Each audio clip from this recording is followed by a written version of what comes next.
Nuestro tiempo. A partir de este momento, en la conducción, el profesor Noel Navarro y el doctor Aníbal Orozco. Los comentarios del siguiente programa son ajenos a Canal 4 y a Grupo Oro Rey. Nuestro tiempo. Apreciables amigos, muy buenas noches. Les agradecemos por estar nuevamente con nosotros en un programa más de Nuestro Tiempo correspondiente a este viernes. Como siempre, con la intención de ingresar a la intimidad de sus amables hogares, con el objetivo de crear lo que es la comunicación y abrir la discusión en el medio, en los diferentes órdenes.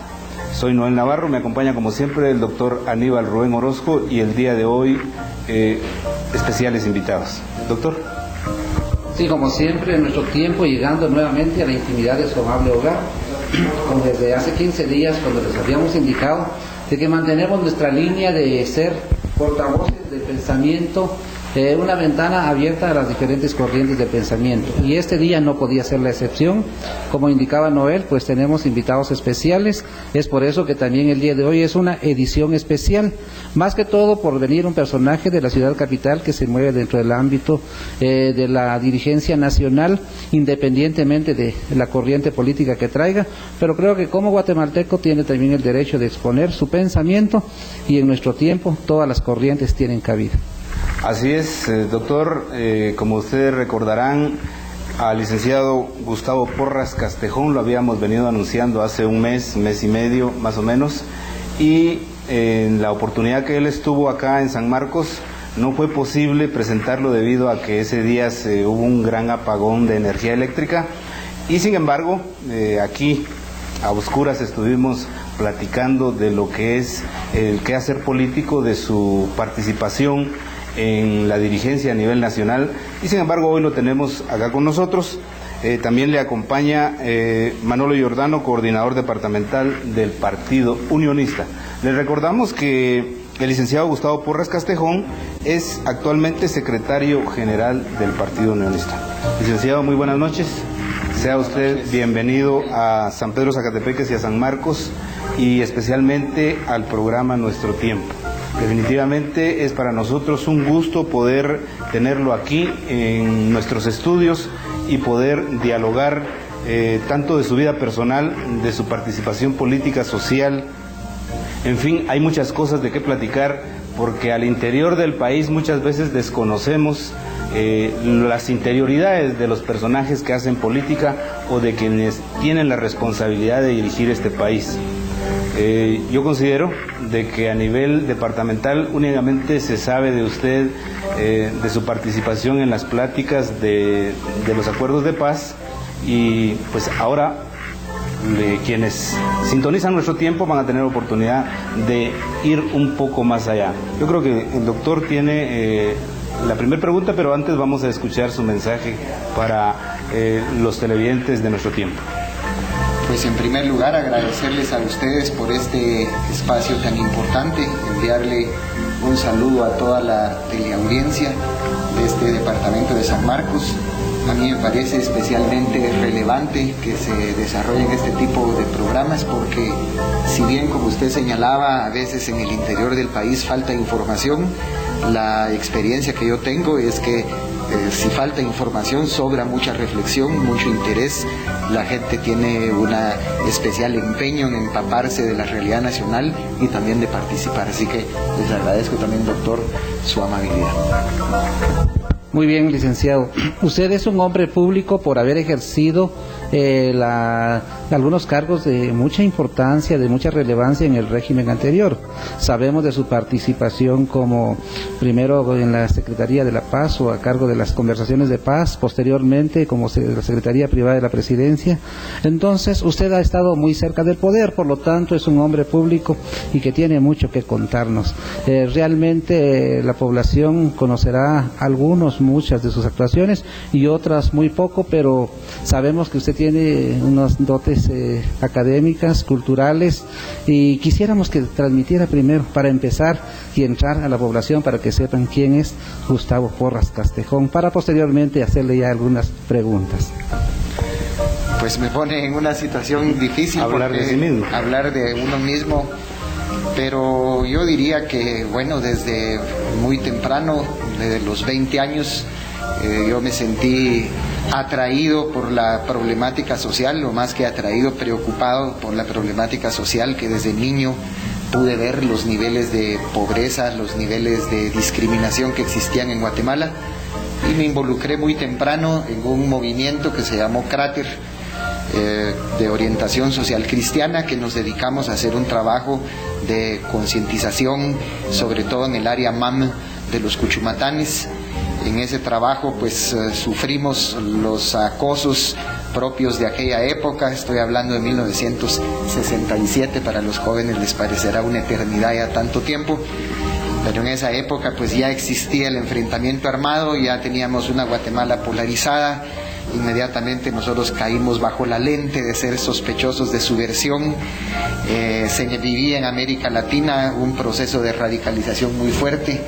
En Colombia, un sacerdote, Camilo Torres, se había sumado a las filas de la guerrilla colombiana. Nosotros aquí en Guatemala, impactados por la problemática social y acosados por esa persecución que se fue gestando, nos radicalizamos, tomamos el camino del movimiento revolucionario. Yo milité durante muchos años en el movimiento revolucionario guatemalteco. En un momento dado, en 1984, me separé de las filas del movimiento, no de una manera traumática, ni mucho menos, ni pasando a ser un adversario, ni cosa por el estilo, sino por razones político-ideológicas que fundamenté debidamente. Básicamente la convicción de que la lucha armada se había agotado en el país, que era necesario pasar a una lucha política, a una lucha legal, a una lucha de masas. Comenzamos a trabajar en esa dirección. La situación en el país fue evolucionando hacia la consolidación de la incipiente democracia que se había iniciado con la elección de la Asamblea Nacional Constituyente y posteriormente del presidente Cerezo en elecciones generales. Pude retornar al país. Yo estaba exiliado en México en 1991 durante el gobierno del presidente Serrano Elías. Comencé a trabajar a publicar en Siglo XXI. Me fui involucrando en la política, en la que he estado involucrado desde muy temprano, como señalé, no en la política propiamente, pero sí en la lucha social. Me sumé al esfuerzo de campaña de Álvaro Arzú, sobre todo bajo la convicción de que había que evitar a toda costa el triunfo del FRG. Nuestro teléfono es el 760-1548. Si usted está dispuesto a participar también de esta agradable tertulia aquí con el licenciado Porras Castejón, pues llámenos. Tal vez usted quiere plantear alguna pregunta, alguna duda de lo que usted quiera saber. Doctor, ¿quiere abrir el nuevo set? Nuevamente dejar constancia pues de la habilidad, de la capacidad, del conocimiento que el licenciado tiene en cuanto a toda la temática de la ideología, la historia, y ya en fuera de cámaras lo que nos comentaba es algo que ilustra. Ya nos explicó que por qué su viraje de 180 grados también. Pues a mí me asaltaba una duda y quería decírsela de esta forma, se la digo de esta forma. Usted nos decía al principio que cuando se incorporó al PAN, hasta cierto punto quería ser partícipe de la no llegada al FRG al poder. Entonces, ahora me asalta la duda, ¿por qué cuando ustedes, por así decirlo, estaban en la llanura, impidieron la llegada del FRG al poder? Y ya estando en el poder, con todas las mieles y las capacidades y todos los recursos que éste proporciona, no impidieron la llegada del FRG al poder. ¿Será que el caso Telgua o el caso Mincho les afectó demasiado? ¿Podría contarnos algo al respecto? Porque, como decía, teniendo todo el poder, no pudieron impedirlo, y cuando estaban en la llanura, sí lo pudieron impedir. ¿Cuáles fueron esas causas, pues? Otra pregunta difícil, pero con mucho gusto. Mire, en primer lugar yo le diría que nunca nadie tiene todo el poder. El poder es una cuestión muy relativa, y eso es una de las grandes experiencias que yo saco. Por mucha fortaleza institucional que usted tenga, si usted está cumpliendo una determinada responsabilidad con recursos que la gente imagina enormes y en realidad son mucho más pequeños de lo que la gente piensa, y vive bajo un acoso permanente de todos los demás, que todos son opositores, es muy relativo el poder. Nosotros, obviamente, los aciertos no voy a insistir sobre ellos, los errores fueron de diverso tipo. Tal vez yo lo sintetizaría en lo siguiente. Yo creo que efectivamente la privatización de Telgua en el momento que se produjo fue un gran error político.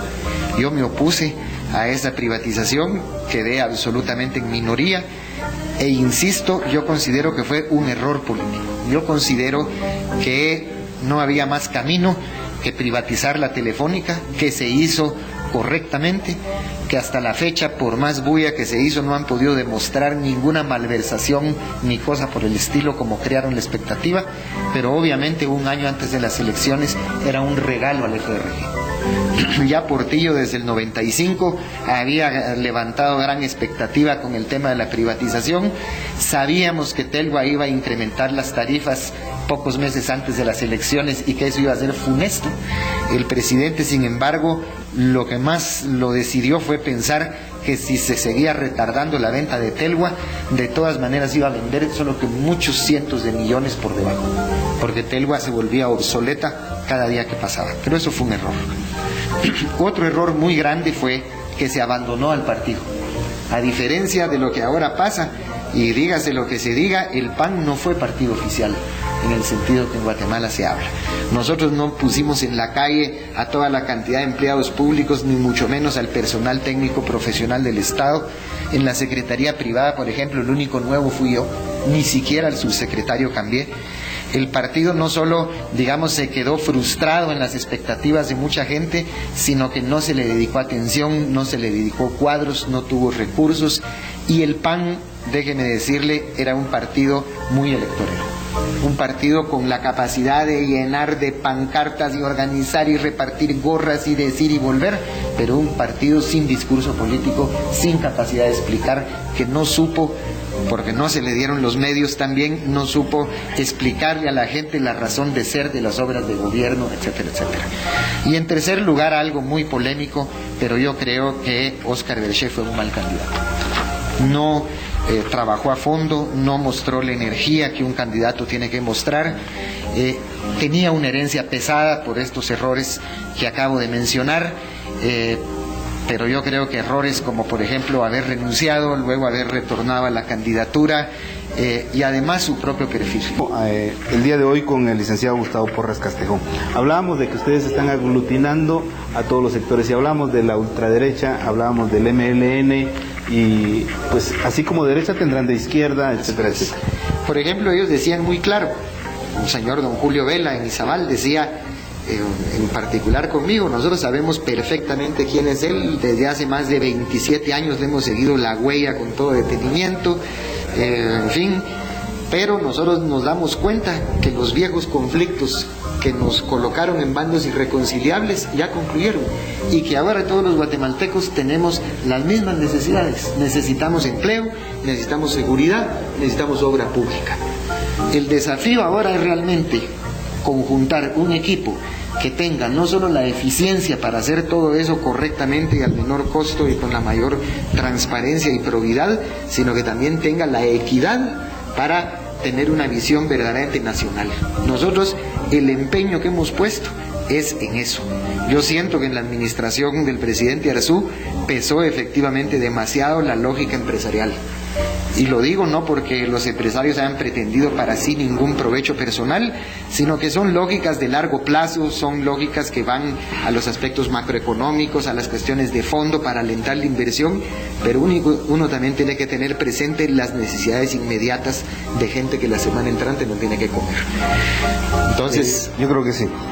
Ahora, una pregunta que me asalta en este momento es, la historia nos ha demostrado, por ejemplo, que en los últimos años, varios presidentes han llegado ahí sí que a la silla presidencial con una economía muy baja, pobres para ser más claros, y han salido millonarios. Diputados que han llegado al Congreso y que se han hecho millonarios de la noche a la mañana, alcaldes, etcétera, etcétera. Todo el mundo ha visto, digamos, el quehacer político como la oportunidad de enriquecerse rápidamente. ¿Cómo le va a garantizar usted a la población que la propuesta que ustedes tienen, eso no va a ocurrir? Pues yo le puedo decir dos cosas así muy categóricamente, para no extenderme en personajes, etc. Yo meto mis manos al fuego sin vacilación alguna por la absoluta y total rectitud del presidente Arzúa, que no hizo jamás ni apadrinó ningún negocio ni cosa por el estilo. Y yo le digo, y lo podría decir de muchos de mis compañeros de gabinete sin ninguna duda, y lo mío propio. Yo pueden investigarme hasta el último rincón, yo no tengo ni propiedades, ni acciones, ni intereses de ninguna naturaleza. Vivo de remuneraciones exiguas pero suficientes que he logrado alcanzar después que salí del gobierno, dedicado a este trabajo de organización política.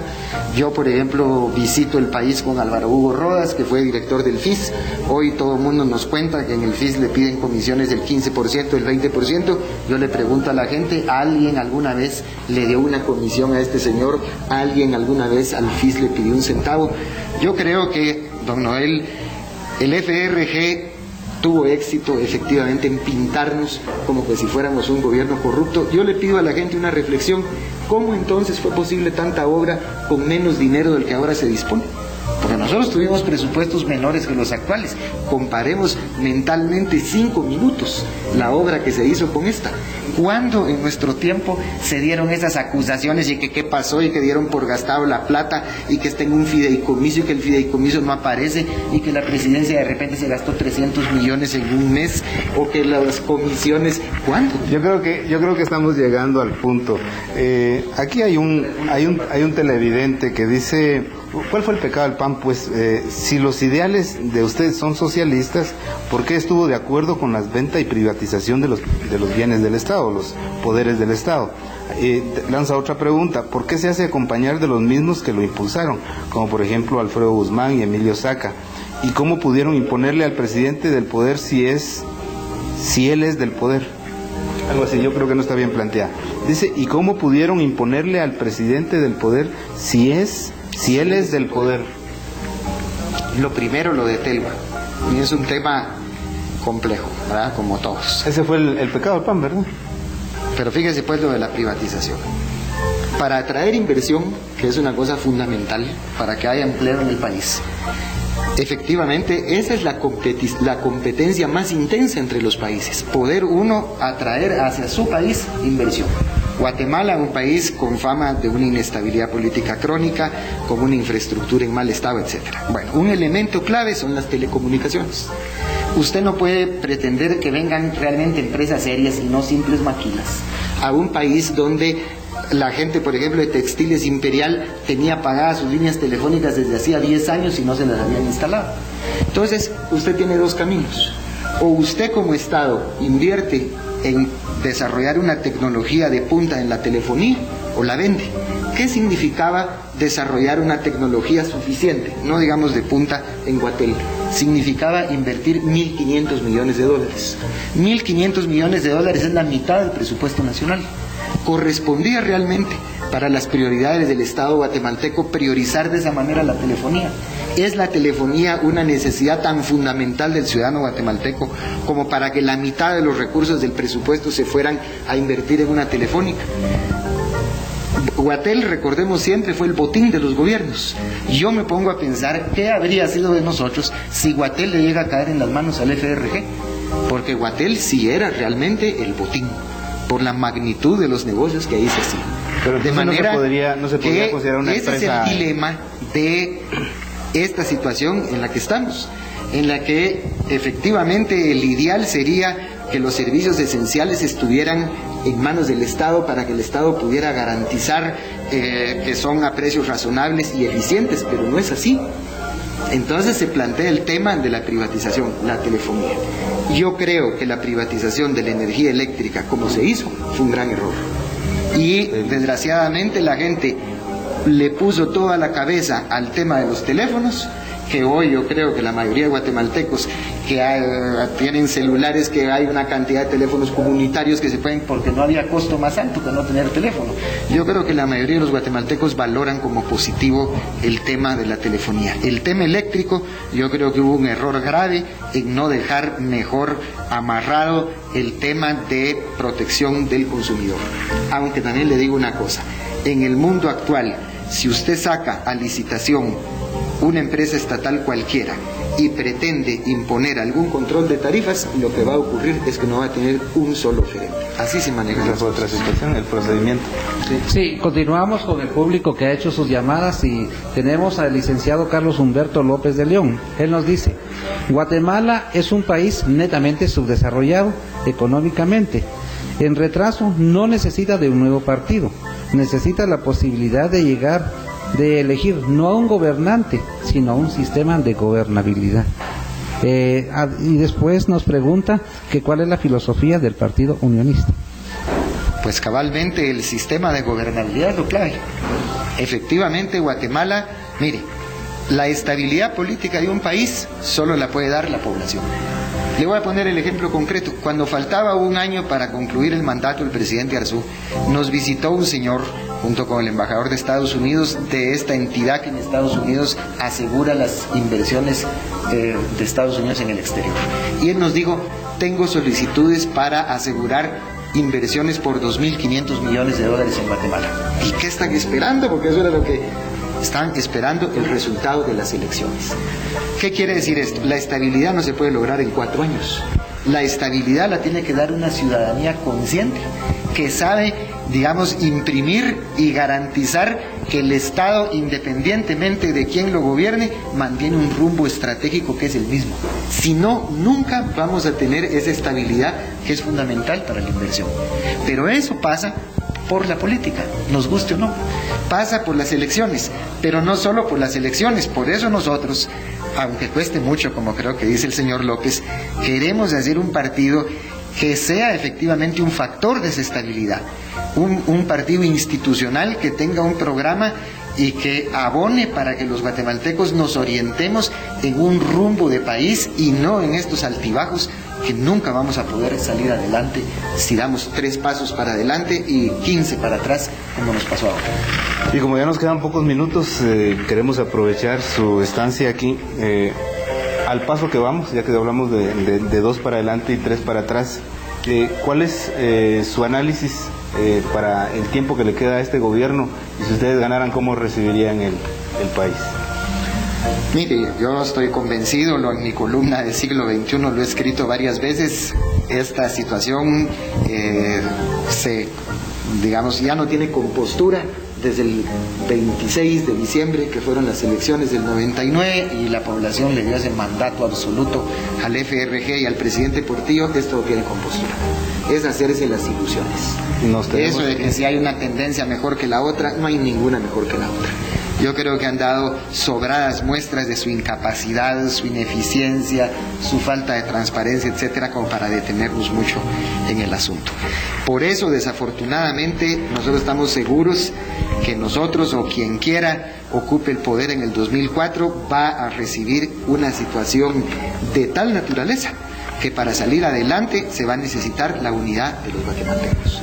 Por eso nosotros a todo mundo le hacemos el planteamiento: qué bien que haya interés en la política, qué bien que se piense en diferentes opciones, pero siempre y cuando se trabaje organizando, se trabaje capacitando políticamente, y no estas ocurrencias de un candidato y luego paga una campaña millonaria de televisión, porque con eso no vamos a salir adelante.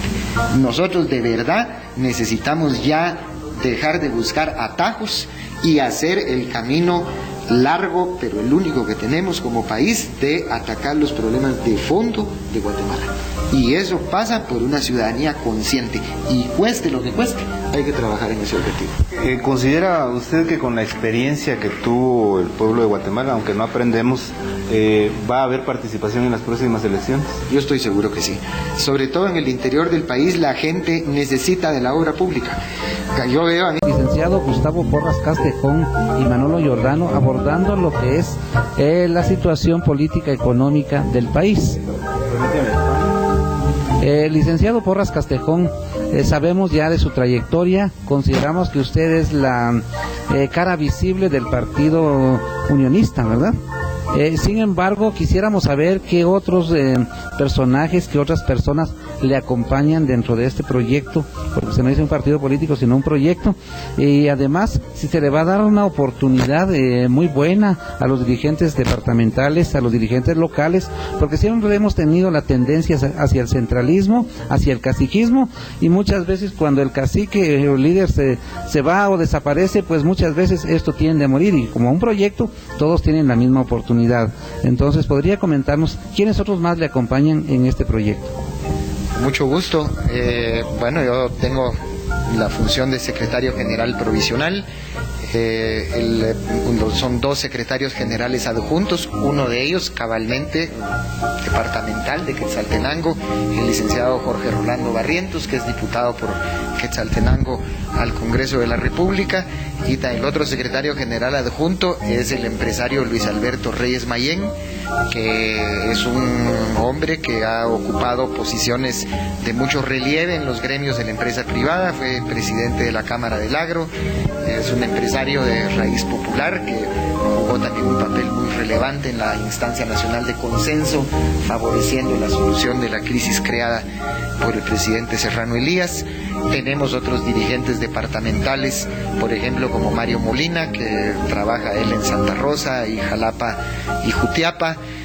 Tenemos gente que viene de la izquierda, de la universidad, por ejemplo Edmundo Urrutia, que es profesor de la Universidad de San Carlos, o tenemos gente del movimiento sindical, como el compañero que fue secretario del Estinde, Jaime Izaguirre, o Jesús Godínez, que está con nosotros, Ángel Mario Salazar, que es diputado, Álvaro Hugo Rodas, que fue director del FIS, un trabajador incansable, un excelente gerente. Yo le diría que nosotros no tenemos grandes personalidades así de gran mundo, y hay algo que nos propusimos y que es importante decirlo.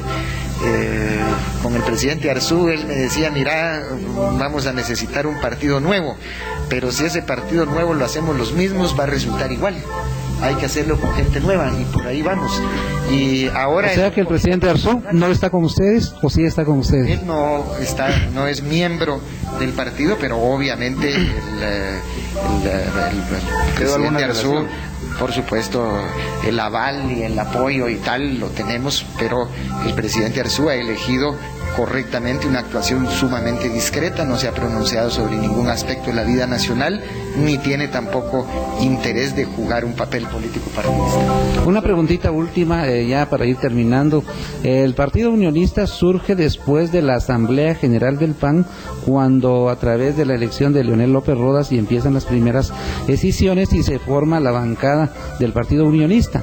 Y posteriormente hay cierta decisión de una de las máximas exponentes, como es Anabela de León, que ha sido muy combativa. ¿A qué se debió esa división tan prematura, tan temprana, que por cierto es lógica en los partidos políticos, pero muy temprana la consideramos nosotros?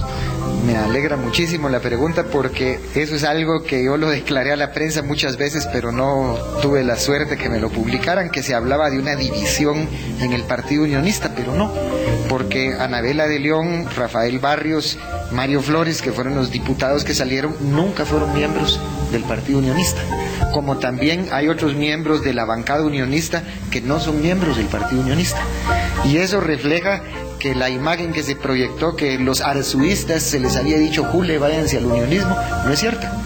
Es un proceso político real.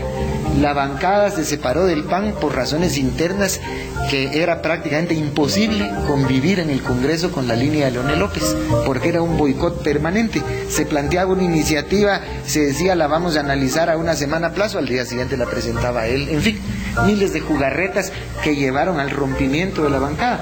Pero cada uno de ellos tomó su propia participación. Por ejemplo, alguien mencionó ahí que Alfredo Guzmán, que por qué